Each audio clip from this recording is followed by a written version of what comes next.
Chcem chváliť dneska Pána spevom a tancom a ďakovať mu za dar života, že ma miluje taký, aký som. Chcem mu poďakovať za to, že som prežil krásne polstoročie. Poďakovať Bohu za to, že mi dal dar viery, dar rodiny, dar lásky. Aj takýmto spôsobom, spevom i tancom. Hoci nie som profesionál, chcem chváliť Boha svojim srdcom.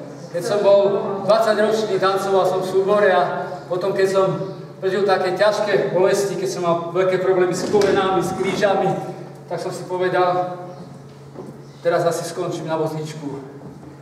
Ale prišla milosť a Boh mi povedal, daj mi svoje hriechy a ja ti dám svoj život.